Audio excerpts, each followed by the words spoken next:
At the most lavish White House state dinners, amidst heavy discussions of empire and tariffs, a ghost always lingered beside the president.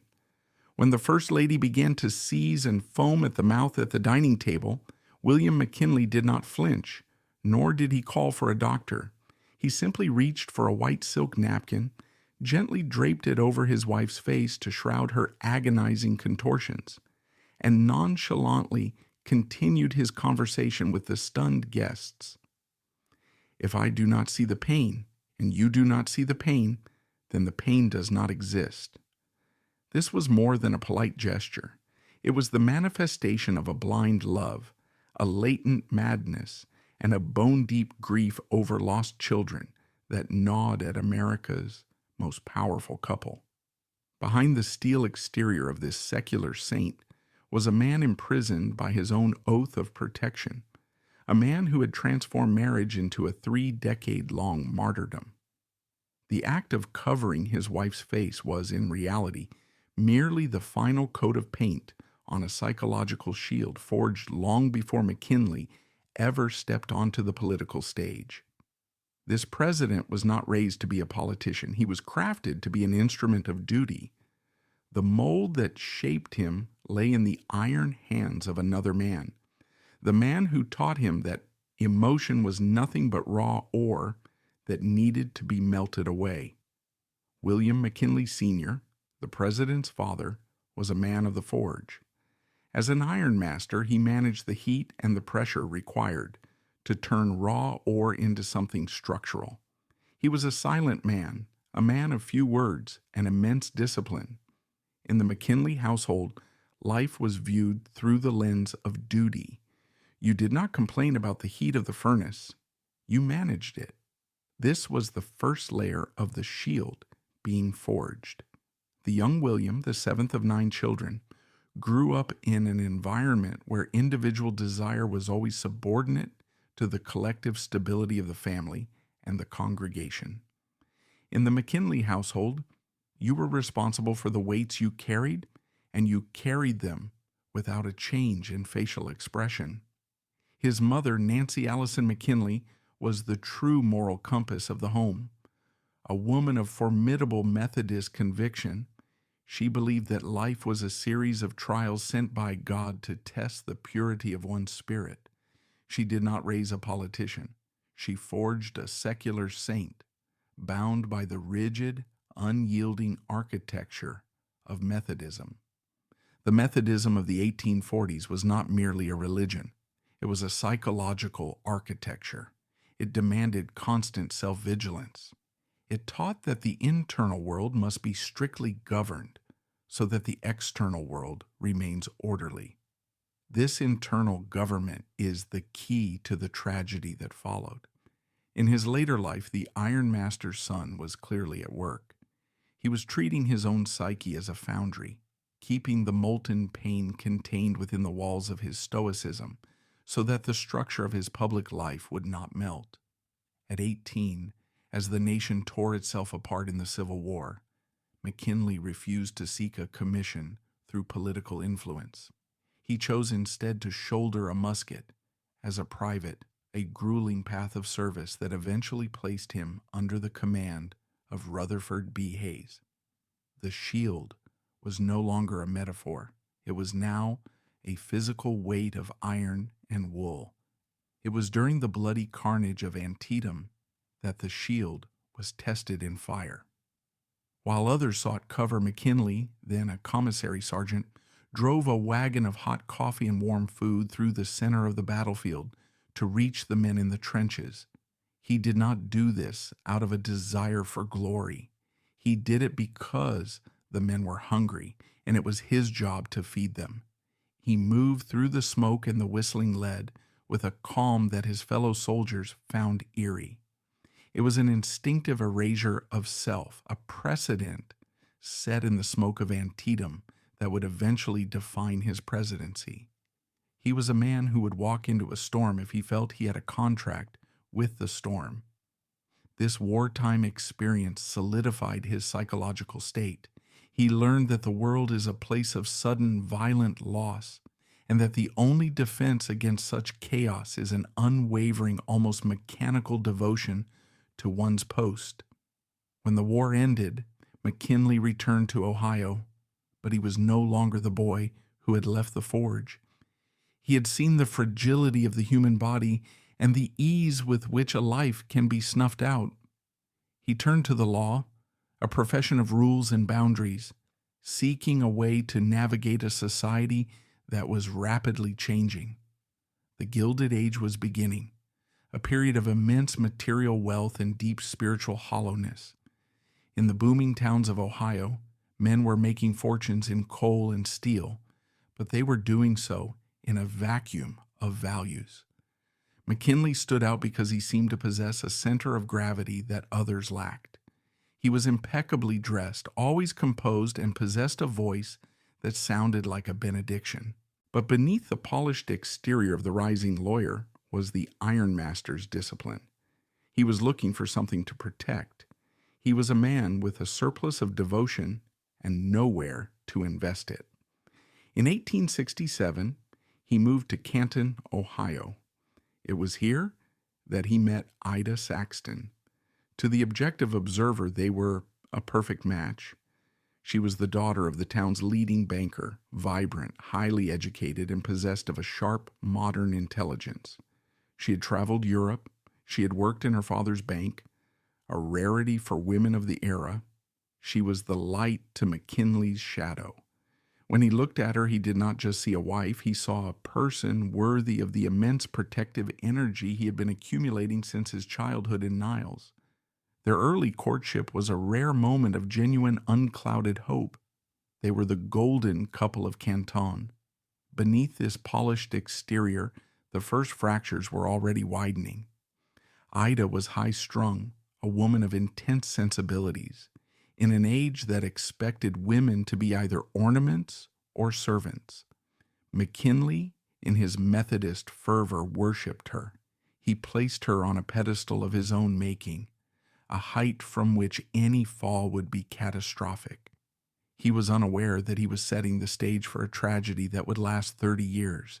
He believed that love, if disciplined enough, could shield a person from the world. He was wrong. The iron and the altars of his youth had taught him how to endure pain, but they had not taught him that some pains are infectious. He was about to enter a union that would transform his life into a long, slow-motion sacrifice, where the shield he had spent his youth forging would eventually become the very thing that crushed him. As they stood at the altar in 1871, the Gilded Age was in full swing outside the church doors. The economy was roaring, the railroads were stitching the continent together, and William McKinley was beginning his ascent.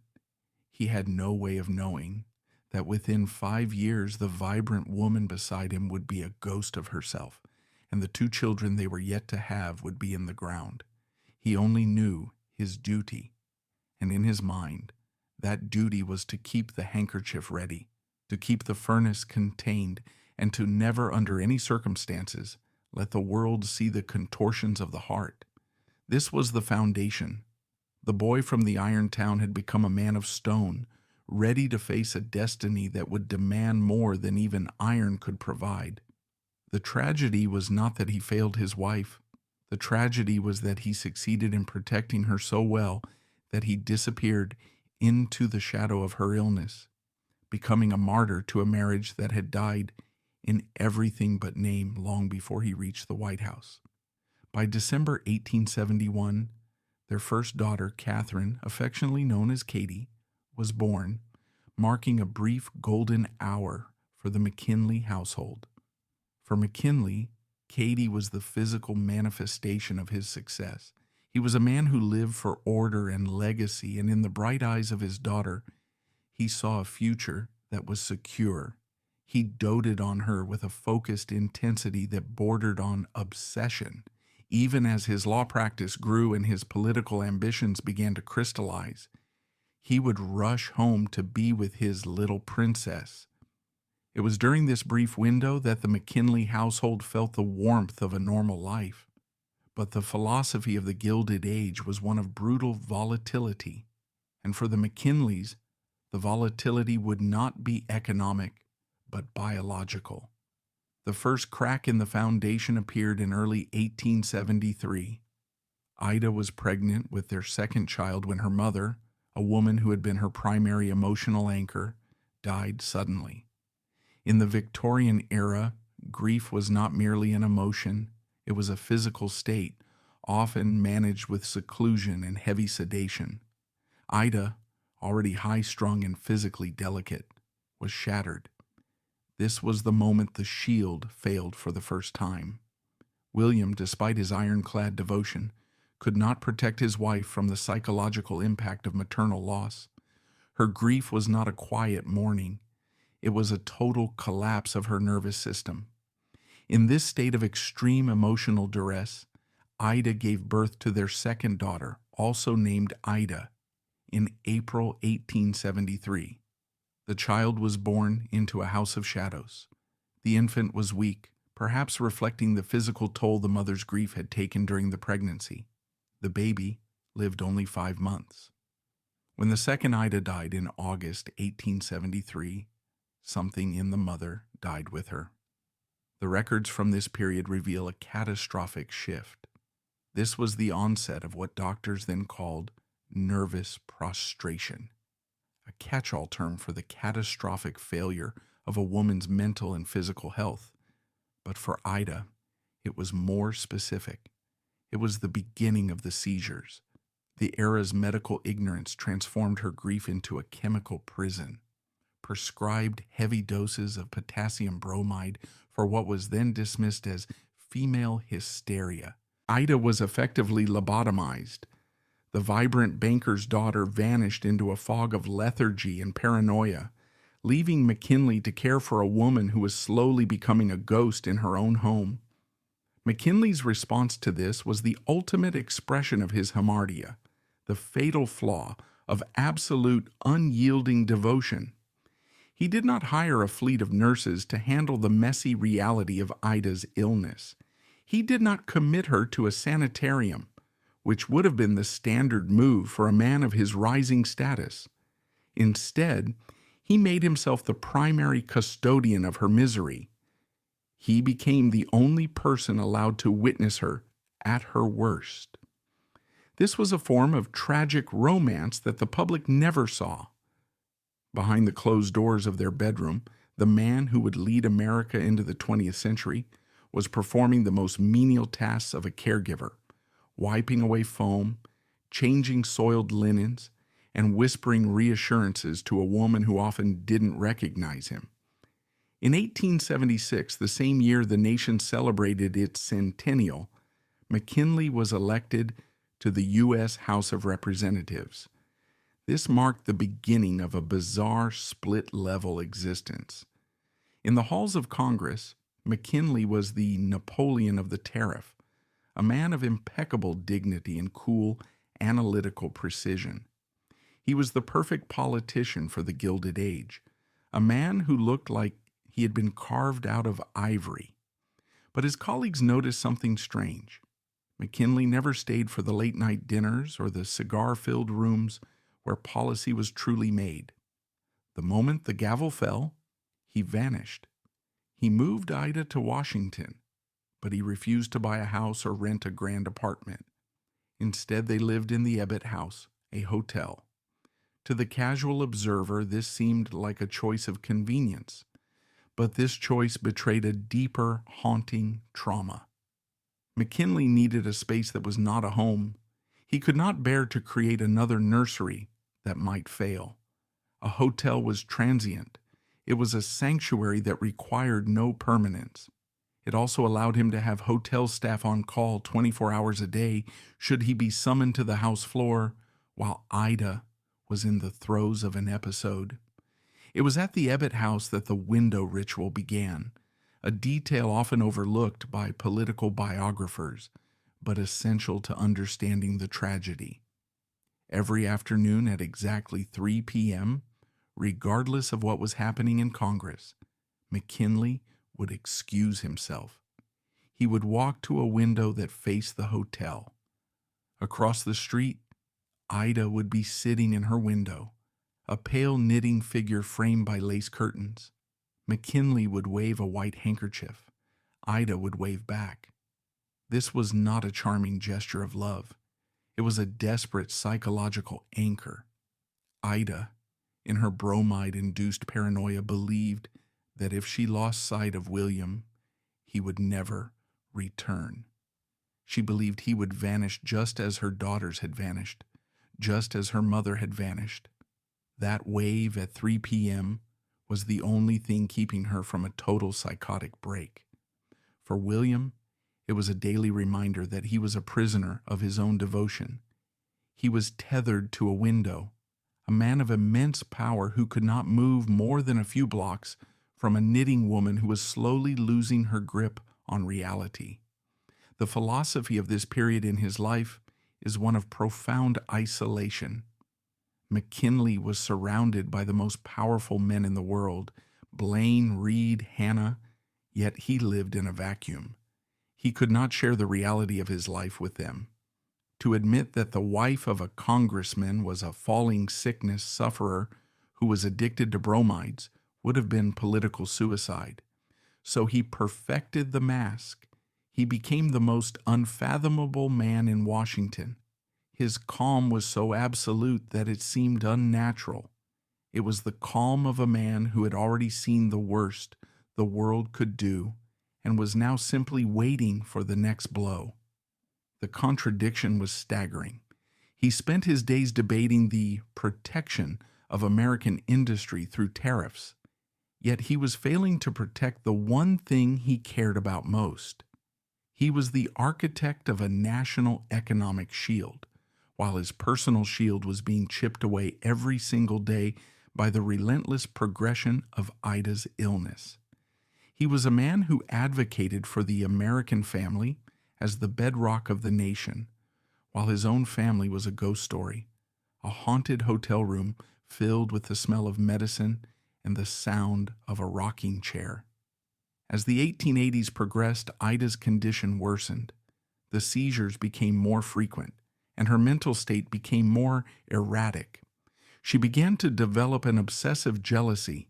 She could not stand for William to speak to other women, even in a professional capacity. She would often show up at his office unannounced, disoriented, and demanding his attention. McKinley's staff learned to treat her with a terrifying level of deference, not out of respect for her position, but out of fear of how William would react if she was slighted. He would tolerate no criticism of her. He would hear no suggestions that she should be kept away from the public. This was his fatal weakness in full display. He was willing to jeopardize his career, his reputation, and his own mental health to maintain the illusion that they were a normal couple. His martyrdom was not to a living woman, but to a ghost from a silent nursery.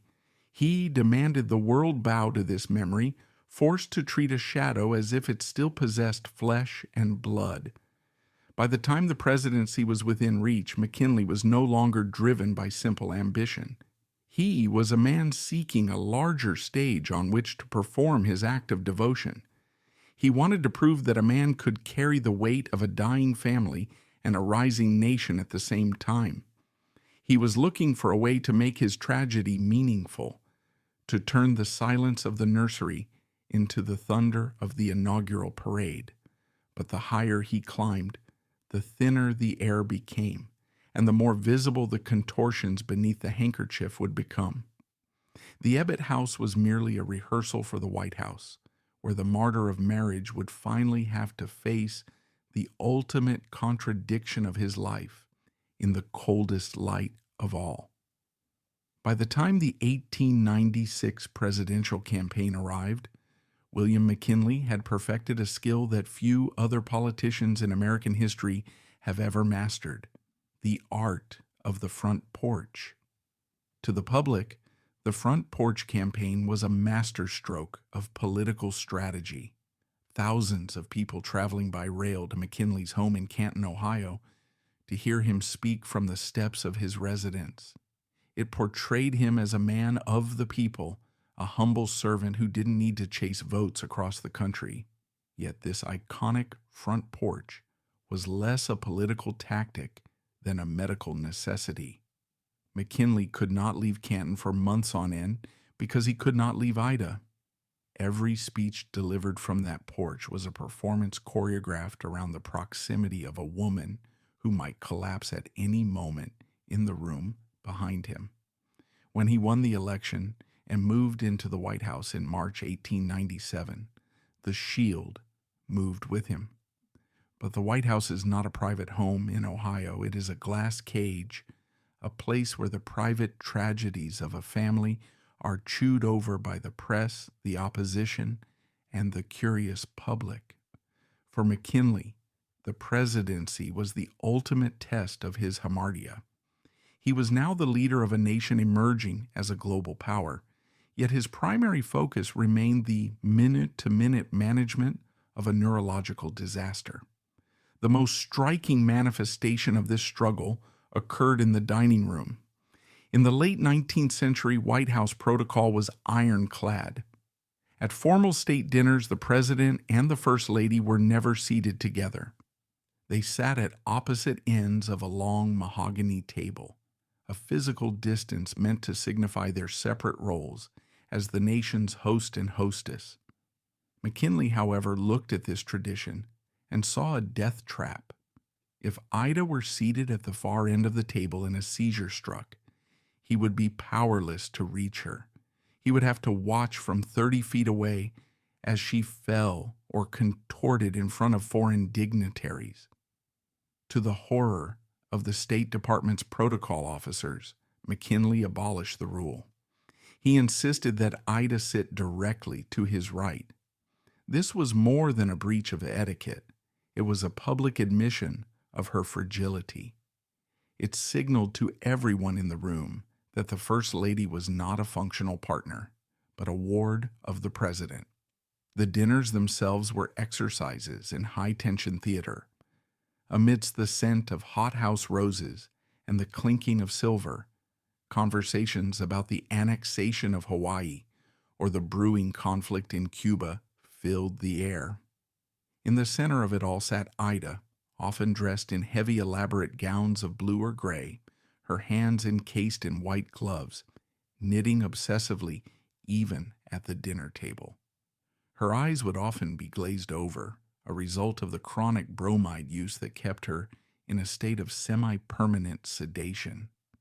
Then the moment would come. It usually started with a sharp, rhythmic tapping of her foot or a sudden rigidity in her neck. For the guests, it was a moment of sheer terror, a biological malfunction occurring in the most formal setting on Earth. For McKinley, it was a cue. Without breaking the flow of his conversation with the diplomat to his left, McKinley would reach into his pocket and produce a large, clean, white silk handkerchief. With a practiced, almost surgical grace, he would drape the silk over Ida's face. He would cover her contorting features, her rolling eyes, and the foam that might form at the corners of her mouth. He would leave the handkerchief there, a white shroud in the middle of a feast, and continue talking. By covering her face, he was attempting to preserve her dignity, but in doing so, he turned her into a faceless object at his side. He was effectively saying to the world, if I cannot see the pain, and you cannot see the pain, then the pain does not exist. It was the ultimate manifestation of his Methodist upbringing, the belief that the internal world must be suppressed at all costs to maintain the external order. The philosophy behind the handkerchief was one of merciful denial. McKinley was not just shielding Ida from the guests. He was shielding the presidency from the reality of human decay. He was a man who believed in the protection of the American system, and he viewed his wife's illness as a threat to that system's perceived strength. Yet the irony was absolute. The very act of hiding the tragedy made it the defining feature of his private life. The shield had become a mask. The physical cost to McKinley was immense. He was a man who never truly slept. He would often spend half the night awake, listening for the sound of Ida's breathing. If she had a seizure in the middle of the night, he would be the one to lift her back into bed, a grueling physical task for a man already burdened with the stress of the Spanish-American War. He was aging prematurely. His face, once smooth and presidential, began to sag under the weight of a double life.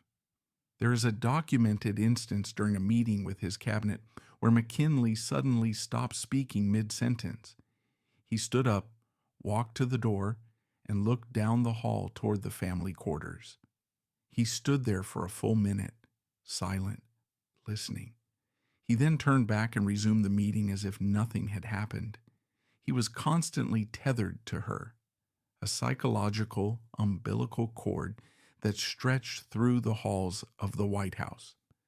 Ida, for her part, had become increasingly difficult. The bromides had warped her personality, making her prone to fits of irrational jealousy and demands for attention. She would often ring for him in the middle of important meetings, and McKinley, true to his fatal flaw, would go to her.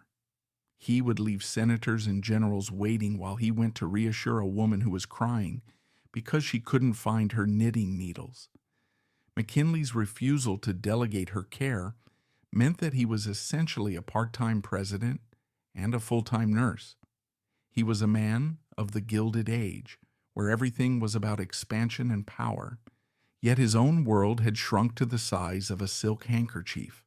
As the 19th century drew to a close, the martyr of marriage was at the height of his public power. He had won a war, gained an empire, and was cruising toward a landslide re-election. But inside the White House, the shield was fraying. The silence of the nursery had been replaced by the heavy medicinal air of the sick room. McKinley had built a wall of silk and stoicism around his wife, but the wall was also a cage for him.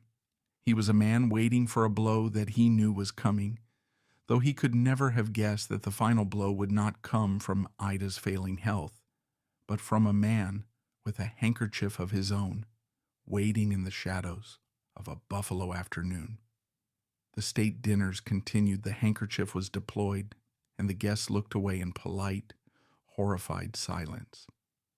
In this atmosphere of high-stakes denial, William McKinley prepared to enter the new century, a leader of millions who was still, at his core, the boy from the iron foundry, trying to hold a melting world together with nothing but his bare hands and a piece of white silk. When the Spanish-American War erupted in 1898, the geography of the White House became a map of McKinley's internal struggle. But for William McKinley, the 25th president, the splendid little war with Spain was not merely a geopolitical chess match. It was a harrowing psychological ordeal that forced him to divide his soul between the war room and the sick room. For the detective of history, this chapter reveals the ultimate paradox of power. A man who could command fleets across 2 oceans was utterly powerless to stop the electrical storms ravaging the brain of the woman in the next room. The geography of the White House during the Spanish-American War was a map of McKinley's internal struggle. He had established the first modern war room on the 2nd floor, filled with ticking telegraph machines and massive maps of Cuba and the Philippines. This room was the nerve center of a burgeoning superpower. Yet, it was situated only a few dozen feet from the First Lady's bedroom. The rhythmic clicking of the telegraph, carrying news of the sinking of the USS Maine or Dewey's victory at Manila Bay, was constantly punctuated by the heavy medicinal silence or the sudden sharp cries emanating from Ida's quarters. McKinley's hamartia, his fatal flaw of over-devotion, was never more visible than during these months of international crisis. He was a protectionist in every sense of the word. Publicly, he fought for tariffs to protect American industry. Privately, he fought to protect a fragile, broken woman from the reality of a world that was moving too fast for her. He believed he could be the shield for both a nation and a wife, but the weight of this double life began to crush him. As the war progressed, Ida's health reached a catastrophic low. The stress of the presidency, combined with the heat of a Washington summer and the toxic buildup of potassium bromide in her system, turned her into a ghost.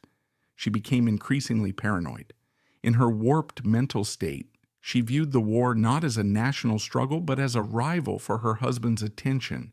She demanded that he be present for her every waking moment, often calling for him while he was in the middle of crucial briefings with General Nelson Miles or Secretary of State John Sherman. There is a documented episode, whispered about by White House stewards and hidden from the press of the time, that captures this tragic intersection. During a midnight meeting where McKinley was reviewing the casualty lists from the Battle of San Juan Hill, a servant entered to report that Ida had fallen into a prolonged seizure. Without a word of explanation to his stunned advisors, McKinley stood up, left the maps on the table, and walked out. For nearly an hour, the commander-in-chief of a nation at war was on his knees in a darkened bedroom, holding his wife's head as she vibrated with agony. He did not return until she was sedated. To McKinley, the fate of an empire was secondary to the comfort of the woman he had sworn to protect in a small church in Ohio nearly 30 years prior. This was the secret burden that the public never truly saw. While the yellow press of Hearst and Pulitzer portrayed McKinley as either a calculating imperialist or a hesitant leader pushed into war, the reality was a man operating under extreme sleep deprivation and emotional exhaustion. He was managing a global conflict via telegraph while simultaneously managing a domestic tragedy via a silk handkerchief. The philosophy of McKinley's leadership during the war was one of merciful containment. He tried to contain the violence of the war through diplomacy before the first shots were fired, just as he tried to contain Ida's seizures through sedation and secrecy. He hated the war because it disrupted the orderly, protective world he had built for his wife. Every explosion in Havana Harbor was a vibration that threatened her precarious mental stability. To keep Ida calm, McKinley imposed a logistical insanity that blurred the lines between statecraft and caregiving. He ordered that he be notified every 30 minutes of her status if he was away from his desk. He had telegraph lines installed at his vacation retreats, specifically so she could feel his presence through the wires. This was not mere affection. It was a desperate attempt to prevent the total psychological collapse of a woman who believed her husband, like her children, would vanish if he left her sight. As the war ended and the United States acquired the Philippines, Guam, and Puerto Rico, McKinley stood at the pinnacle of international prestige. He had transformed the country into a world power, but the cost was etched into his face. His skin had taken on a grayish, waxy pallor. His eyes were perpetually bloodshot. The martyr of marriage had succeeded in his mission. He had won the war, and he had kept Ida's illness out of the headlines. But the shield was now paper thin. He had become a prisoner of his own success. The more he protected Ida, the more she required protection. The more he expanded the nation's reach, the more he felt the pull of the small dark room in the White House. He was a man ruling millions, yet he could not move more than 100 feet from a bottle of bromide and a knitting woman. This was the tragedy of the Gilded Age presidency, a shimmering exterior of imperial grandeur, concealing an interior of profound, agonizing helplessness. The war for the empire was over, but the war for Ida's mind was being lost, and the final, most violent chapter of McKinley's devotion was now only a few years away in the shadows of Buffalo. As the 19th century bled into the 20th, William McKinley stood as the most powerful man in the Western Hemisphere. The year 1900 was a victory lap. The economy was roaring. The splendid little war had yielded an empire, and the American people viewed their president with a reverence that bordered on the religious. He was the apostle of prosperity. Yet for the detective of history, the view inside the White House glass cage reveals a different story, one of a man becoming a ghost alongside his wife. The 1900 re-election campaign was not just a political contest. It was the moment the American political elite began to realize that the president's domestic tragedy was no longer a private sorrow, but a potential national liability. The kingmaker, Mark Hanna, the brilliant and ruthless political strategist behind McKinley's rise, was perhaps the first to see the cracks. Hanna loved McKinley like a brother, but he was a pragmatist. He watched as the president's grayish, waxy complexion deepened. He saw the way McKinley's eyes drifted toward the door during high-level strategy sessions, always listening for the phantom sound of a falling body. Hanna knew that a president who was a martyr of marriage was a president who might break at the worst possible moment. The shield that McKinley had forged in Ohio was now so heavy that it threatened to pull him down with it. This political anxiety is what fueled the rise of the most unlikely vice presidential candidate in history, Theodore Roosevelt. The contrast could not have been more violent. Roosevelt was a whirlwind of strenuous life, a man of brawn, loud laughter, and boundless, almost exhausting vitality. He had 6 children who ran wild through the halls of his home at Sagamore Hill. McKinley, by contrast, lived in a funereal silence. While Roosevelt was out in the sun, wrestling and hunting, McKinley was in a darkened room, counting the rhythmic stitches of Ida's knitting needles. The political elite pushed Roosevelt onto the ticket not just for his popularity, but as a biological insurance policy. They saw a president who was tethered to a dying woman and a dying past. They needed the cowboy to provide the energy that McKinley could no longer summon for himself. McKinley's hamartia, his inability to separate his duty to Ida from his duty to the state, had finally forced the hand of the Republican machine.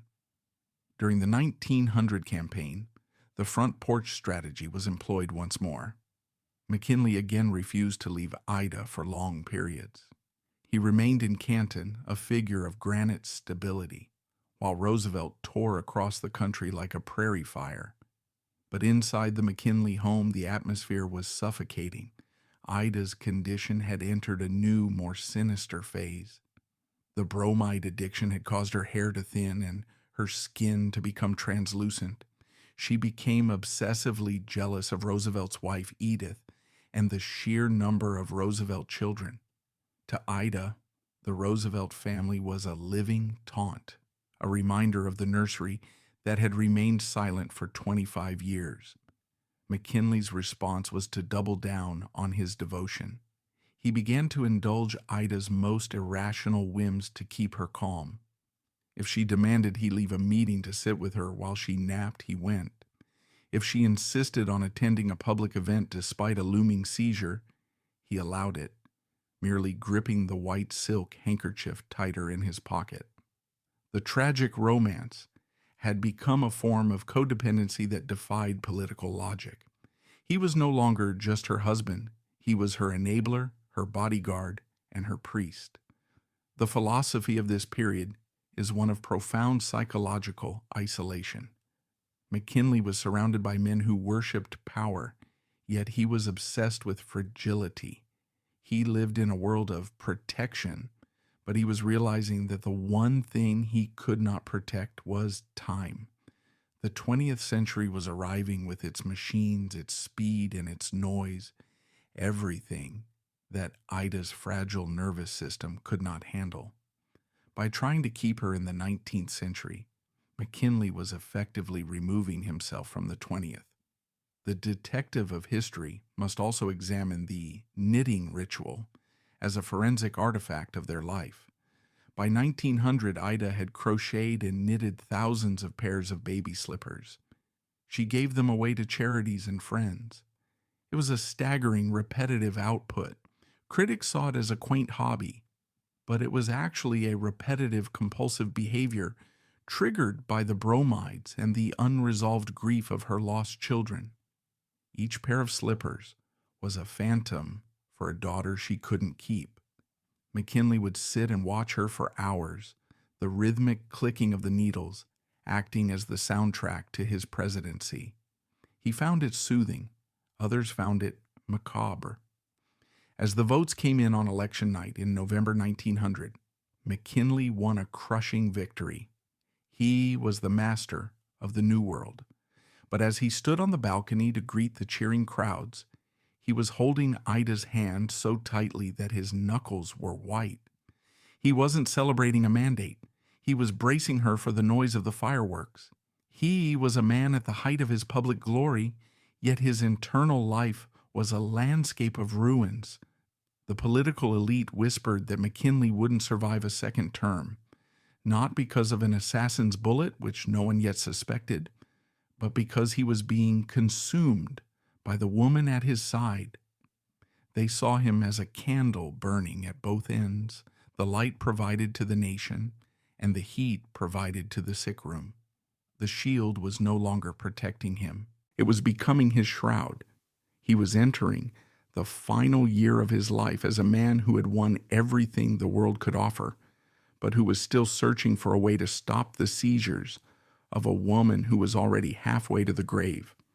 The stage was set for Buffalo, where the martyr of marriage would finally find the only exit left for him, a tragedy so sudden and violent that it would freeze his devotion in the amber of history forever. In the heavy prophetic heat of September 1901, the city of Buffalo transformed into a shimmering city of light for the Pan American Exposition. It was a celebration of the new American century, a sprawling electric landscape of ivory towers and shimmering lagoons. The exposition was the ultimate stage for the Gilded Age's contradictions. It was powered by the harnessed thunder of Niagara Falls, yet it was populated by Victorian souls who were still afraid of the dark. At the center of this electric dream stood William McKinley, a man who represented the absolute peak of American confidence, but whose private world remained a fragile, shadowed room. McKinley's trip to Buffalo was meant to be a victory lap for his protectionist ideology. He had protected the American worker, protected the gold standard, and protected the new overseas territories. But as he boarded the presidential train in Canton, his primary concern was not the speech he was about to give on the future of global trade. It was the ventilation in Ida's carriage. It was the proximity of her physician. It was the fear that the flashing lights and the roar of the crowds at the exposition would trigger the electrical storms in her brain that no amount of Niagara's electricity could ever fix. Warnings of the coming storm were everywhere, yet they remained unheeded. George Cortelyou, McKinley's devoted secretary, felt a cold dread about the Buffalo trip. He saw the president's vulnerability. The Secret Service was still a nascent organization, and McKinley, bolstered by his Methodist faith and his shield of public popularity, was notoriously dismissive of security. "Why should anyone want to hurt me?" he famously asked. He believed that his personal morality was a physical armor. This was his hamartia, a fatal belief that his inner goodness could protect him from the external chaos of a world increasingly radicalized by the very industrialism he championed. Cortelyou tried twice to remove the public reception at the Temple of Music from the president's schedule. He sensed that a line of thousands of strangers, each reaching out to touch the president, was a security nightmare. But McKinley overruled him both times. He felt he owed the people this contact. In his mind, the president was the father of the national family, just as he was the sole protector of his own broken family. He could not retreat. The arrival in Buffalo on September 5th was a sensory assault. The heat was stifling, the humidity of the Great Lakes pressing down on the crowds. Ida was visibly struggling. The journey and the noise had pushed her to the edge of an episode. McKinley spent the evening at the Milburn mansion, where they were staying, sitting in a darkened room with her, cooling her forehead with a damp cloth. He was a man divided. Tomorrow he would address the world, but tonight he was back in the sick room, performing the quiet, repetitive labor of the martyr of marriage. September 6th, 1901, dawned with an eerie brightness. The exposition was a sea of white parasols and straw boater hats. McKinley gave his final speech, a masterpiece of statesmanship, where he ironically called for reciprocity in the breaking down of trade barriers, a shift from his lifelong isolationist protectionism. It was as if, at the very end of his life, he was finally beginning to see that a shield could also be a wall. After the speech, McKinley insisted on returning to the Milburn mansion to check on Ida. He wouldn't go to the Temple of Music for the public reception until he was certain she was resting. He kissed her goodbye, a moment of Victorian tenderness that would be their last in the world of the living. He left her in the care of her nurses, telling her to sleep, promising he would be back shortly. He was the shield, walking away from the person he protected most, moving toward a destiny he had failed to foresee. At 4 p.m., McKinley entered the Temple of Music. The organ was playing a soft, rhythmic melody. The line of people stretched for blocks. Among them was a young man named Leon Czolgosz. At that moment, two incompatible versions of America collided. McKinley was the product of the Ohio Iron Foundry and the Methodist altar, a man of order, duty, and tradition. Czolgosz was the product of the dark side of the Gilded Age, a displaced laborer, an anarchist, a man who felt the shield of American prosperity had crushed him instead of protecting him. A haunting symmetry governed that Buffalo afternoon. The white silk, once McKinley's instrument of silent protection for his wife, was mirrored in the hands of his destroyer. Leon Czolgosz approached the receiving line with his own handkerchief, not to shroud a seizure, but to conceal a .32 caliber Iver Johnson revolver.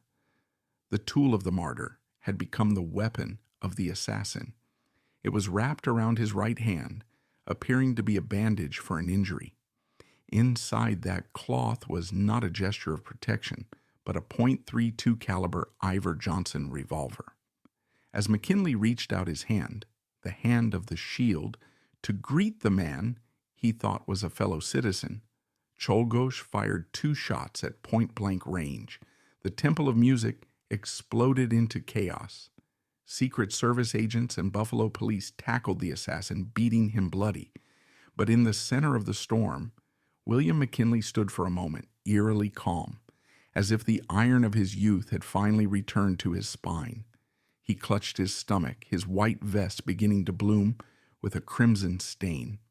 His first words, gasped out as his aides caught him, were not about his own pain or the fate of the Republic. He looked at George Cortelyou and whispered the words that would finalize his legacy as the martyr of marriage. My wife, be careful, Cortelyou, don't let her know. This is the philosophical peak of the tragedy. Even as a bullet tore through his stomach and lodged in the muscles of his back, McKinley's primary instinct remained the window ritual, the silk shroud, and the protocol of his devotion. He was trying to manage Ida's neurological stability while his own life was leaking onto the floor. He feared her reaction to his death more than he feared death itself. History struggles to define this moment. Was it the ultimate act of a saint, or the final delusion of a man in denial. By prioritizing Ida's not knowing, he was attempting to extend the shield into the afterlife. He was a man who had been shot by a handkerchief, yet his final thoughts were of how a handkerchief could no longer hide the truth from his wife. He was carried to an emergency hospital on the exposition grounds. The city of light was still shimmering outside, but for William McKinley, the lights were beginning to flicker. The bullet had traveled through his stomach, but the wound that would truly kill him was the one he had been carrying since 1875, the hollow space left by his daughters, the silence of the nursery, and the heavy medicinal fog of his marriage. As the doctors prepped for a desperate surgery under inadequate lighting, the shield lay discarded on the floor, and the man who had protected an empire was left to face the darkness alone, wondering if Cortelyou had been careful enough to keep the secret from the woman in the Milburn mansion. The 8 days that followed the shooting at the Temple of Music were a masterclass in Victorian suspense and the cruel irony of false hope. In the history of the American presidency, there is perhaps no period more permeated by the smell of antiseptic, the flickering of primitive electric bulbs, and the suffocating weight of a secret than the second week of September, 1901. These 8 days witnessed the slow, agonizing disintegration of the shield. While the world watched the headlines for news of a political recovery, the real drama was unfolding in the hushed, carpeted hallways of the Milburn mansion, where a dying man was still trying to outmaneuver the grief of his wife. The surgery itself, performed in the immediate aftermath of the shooting, was a forensic disaster hidden beneath the guise of emergency heroism. It took place in a small hospital on the exposition grounds, under lighting so poor that surgeons had to use a handheld mirror to reflect the setting sun into the president's abdominal cavity. It is one of history's most biting contradictions. McKinley, the man who had inaugurated the City of Light, was operated on in near darkness. The surgeons, led by Dr. Matthew Mann, a specialist in gynecology rather than trauma, could not find the second bullet. It had passed through the stomach and lodged somewhere in the thick muscles of his back. They made a fateful decision. They cleaned what they could see and sewed him up. They chose the mask of closure over the messy truth of an internal search. When McKinley was moved back to the Milburn mansion, the house became a fortress of silence. The detective must notice the change in the atmosphere. The shield had been physically punctured, but the psychological shield, the one protecting Ida, was now being maintained by a committee of secretaries and doctors. For the first few days, Ida was told very little. She was told the president had been injured, but that his recovery was certain. In her bromide-heavy fog, she accepted this. She sat in her room, her knitting needles clicking with a frantic, rhythmic persistence, while just a few doors away, her husband's body was beginning to rot from the inside out. By the third day, a miracle seemed to occur. This is the period of the false dawn. McKinley's fever dropped. His pulse steadied. He was conscious, alert, and, true to his hamartia, focused entirely on the comfort of those around him. He began to take small amounts of food, toast and coffee. The medical bulletins issued to the press were glowing. Vice President Roosevelt, convinced the crisis had passed, left Buffalo to go mountain climbing in the Adirondacks. The nation breathed a collective sigh of relief, but beneath the surface, a silent killer was at work. The detective of history knows that the surgeons had made a catastrophic error. Because they had not found the bullet, and because their sterilization techniques were imperfect by modern standards, gangrene had set in along the track of the wound. McKinley was not recovering. He was being consumed by an invisible infection. His shield, his physical body, was failing him in the same way the medical shield of the 19th century was failing the world. The philosophy of these 8 days is one of the noble lie. McKinley knew, perhaps earlier than his doctors, that the end was near. He could feel the coldness creeping into his extremities. Yet his primary concern remained the protocol of protection. He asked for Ida. He wanted to see her, but only when he felt he could maintain the mask. He demanded to be shaven. He wanted his hair brushed. He wanted to look like the president so that she would not see the contortions of his upcoming death. When they finally allowed Ida into his room, the scene was one of unbearable tragedy. She was led in, a ghost visiting a ghost. McKinley reached out his hand, the same hand that had greeted his assassin, the same hand that had held the silk handkerchief, and took hers. They spoke in whispers. He didn't tell her he was dying. He told her he was getting better. He was lying to her to protect her mind, even as his heart began to falter. This was the martyr of marriage in his final, most desperate performance. He was a man dying of a secret, trying to make sure the secret died with him. By the evening of September 13th, the false dawn vanished. The gangrene had reached his vital organs.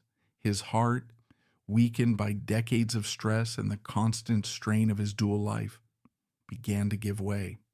The doctors realized their mistake, but it was too late. The shield had finally shattered. The most agonizing moment of the entire tragedy was not the shooting, but the final conversation between George Cortelyou and Ida McKinley. The secretary, the man who had been the second in command of the shield, had to finally break the news. He had to tell her that the secret could no longer be kept. The mask had to be removed. Ida's reaction was not the explosive seizure-filled collapse everyone feared. Instead, she became eerily, terrifyingly quiet. The detective of history sees this as the ultimate irony. The woman who had spent 30 years being protected from every minor shock suddenly found a reservoir of strength when the ultimate shock arrived. Or perhaps the bromides and the years of grief had simply left her with nothing more to break. She went to his bedside one last time. McKinley's final words were recorded by the doctors as a hymn, "Nearer, my God, to thee." But those who were closest to the bed whispered that his very last breath was a name. He wasn't calling out to the nation. He wasn't calling out to history. He was calling out to the person he had sacrificed his life to protect. At 2:15 a.m. on September 14th, 1901, William McKinley died. The martyr of marriage was gone. The shield was broken. Outside the Milburn mansion, the city of light had turned off its lamps in mourning. The detective of history looks at this moment and sees the end of an era. The Victorian age of stoicism, of secrets kept behind silk handkerchiefs, and of the absolute sacrifice of the self for the protocol of the family was dying with him. But the tragedy was not over. For Ida McKinley, the death of her husband was the beginning of a strange, hollow survival. The man who had been her shield for 3 decades had vanished, leaving her to face a world she no longer understood. The silence that McKinley had spent 30 years trying to drown out with political thunder finally claimed the house on North Market Street. The void that had once been confined to the nursery had now expanded, consuming the empty chair where her protector once sat. She was no longer being shielded from the world. She was being swallowed by its stillness. The detective must ask, was his devotion a gift, or was it a curse that left her utterly defenseless for the final 6 years of her life? As the funeral train prepared to take him back to Ohio, back to the iron and the altars of his youth, the nation wept for a president. But a small knitting woman in a black veil was weeping for the only man who had ever dared to cover the world's eyes so she wouldn't have to see her own pain. When the heart of William McKinley stopped beating in the early hours of September 14, 1901, the political machinery of the United States shifted with a violent, instantaneous jolt. Theodore Roosevelt, the cowboy and the symbol of the new century, was sworn in, and the nation's focus pivoted toward the future, toward progress, and toward a more muscular, aggressive form of leadership. But for the detective of history, the real story was not in the inauguration in Buffalo, but in the darkened carriage of a funeral train heading back to Canton, Ohio. In that carriage sat Ida McKinley, the woman who had been protected to the point of erasure. The world expected her to wither away, to die of grief, or to finally succumb to the madness they had long whispered about. Instead, the martyr of marriage was succeeded by something no one anticipated, a guardian of the shadow. The immediate aftermath of the president's death presented a profound psychological puzzle. For 30 years, Ida had been portrayed as a creature of glass, a woman who could not survive a single afternoon without the window ritual or the touch of her husband's hand. The shield was gone. The medical and political elite were in a state of high alert, fearing a total psychotic break or a final fatal seizure. Yet, as the funeral train wound its way through the mourning heartland, a strange transformation began to occur. Ida McKinley did not collapse. She did not scream. She did not seize. She retreated into a deep, icy composure. It was as if, in the absence of the man who had insisted on carrying her pain, she was forced to finally carry it herself. The detective must ask, was her previous fragility a product of her illness, or was it in part a response to the overprotection of a husband who needed to be needed? The funeral itself was a spectacle of Gilded Age mourning. The shield was laid out in the East Room of the White House, and then in the rotunda of the Capitol. Millions of people lined the tracks, many holding up white handkerchiefs, a silent, unintentional tribute to the very tool McKinley had used to hide his wife's agony. But Ida was a ghost at her own husband's tragedy. She remained secluded, draped in the heaviest black crepe, becoming a silhouette of the Victorian era's most extreme form of widowhood. When the train finally arrived in Canton, the McKinley home, the place of the iron foundry, the empty nursery, and the front porch campaign became a site of pilgrimage. But for Ida, it became a laboratory of memory. She moved back into the house where her children had died and where her husband had doted on her every whim. But now the silence was different. It was no longer a silence of expectation. It was a silence of completion. The philosophy of this period in Ida's life is one of resilient ghosthood. She began to dismantle the mask that William had built around her, but she did it on her own terms. She became the primary architect of his memory. She oversaw the construction of his massive tomb in Canton, a granite and marble monument that looked more like a fortress than a final resting place. She was no longer the patient. She was the patron. The detective of history must also examine the medical shift that occurred during her widowhood. Strikingly, Ida's seizures became less frequent. Without the constant suffocating anxiety of her husband's high-stakes political life, her nervous system seemed to settle into a grim, hollow equilibrium. She still used the bromides, but the tragic romance that had fueled her dependency was gone, and with it, the necessity of performing her illness for a protector. She lived for 6 more years, becoming a figure of immense curiosity for the American public. During these years, the secret of the handkerchief protocol began to leak into the public consciousness. As McKinley's secretaries and friends began to write their memoirs, the reality of life inside the glass cage was revealed. The public, which had previously viewed Ida with a mix of pity and suspicion, began to see the martyr of marriage in a new light. They realized that the president's calm was not a lack of emotion, but a product of an intense daily war against domestic tragedy. The shield was finally understood as a work of psychological art. The irony of this period is that the weak woman survived the strong man. McKinley had burned his life out in the furnace of his devotion, while Ida, the supposed invalid, was left to walk through the ruins of their life. She spent her days in the Canton house, often sitting in the same chair where she had spent decades knitting slippers for children she would never hold. But now she did not knit in the dark. She opened the curtains. She received visitors. She spoke of William not as a god, but as a man who had loved her too much. This was the fatal weakness from a different perspective.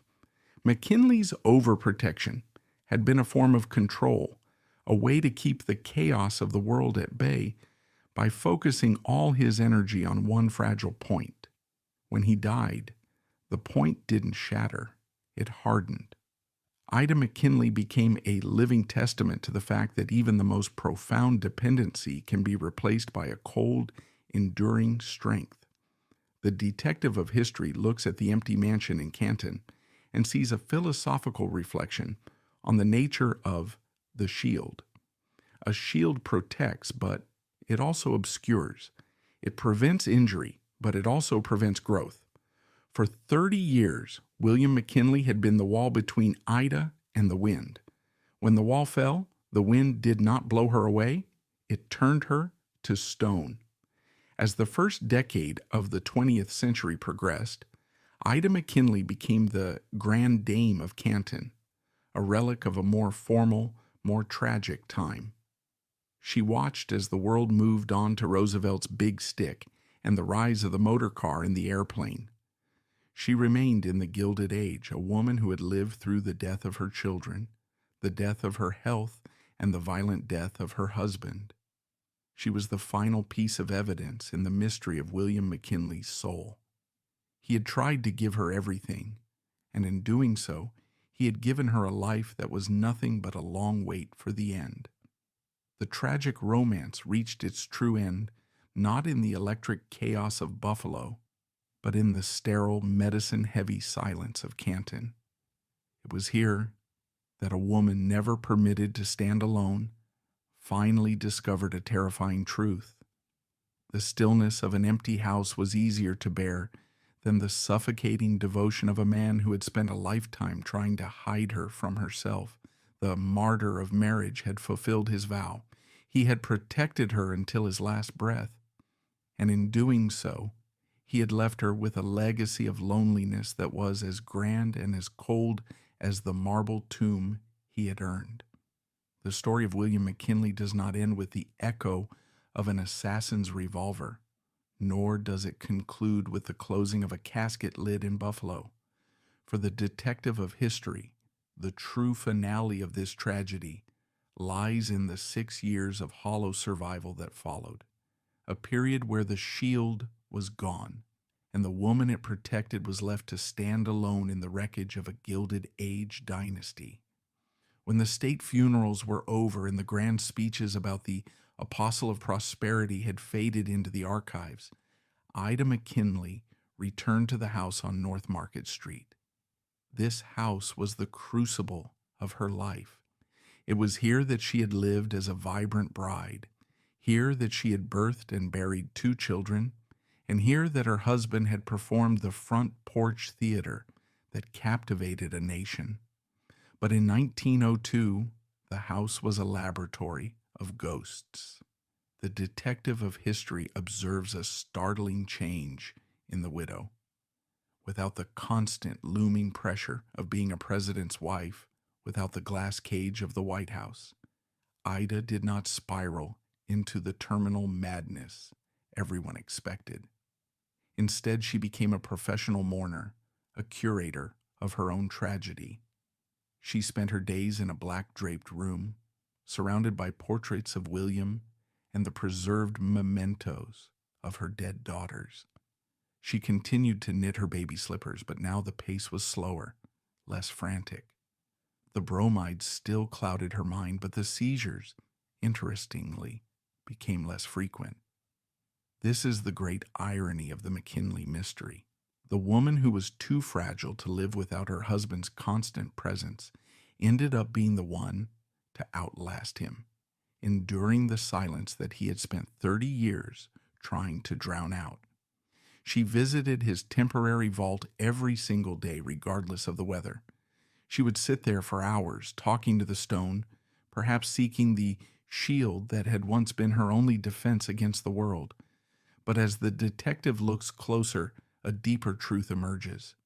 Ida was not just mourning a man. She was mourning the version of herself that he had created. He had made her a martyr of marriage by proxy. He had defined her by her illness, her fragility, and her need for protection. Without him, she was a survivor who didn't quite know what she had survived for. The construction of the McKinley National Memorial in Canton became the focus of her final years. It is a massive circular granite structure, a fortress of memory. Ida watched his progress with a forensic intensity. She wanted a tomb that was impenetrable, a physical manifestation of the protection William had given her in life.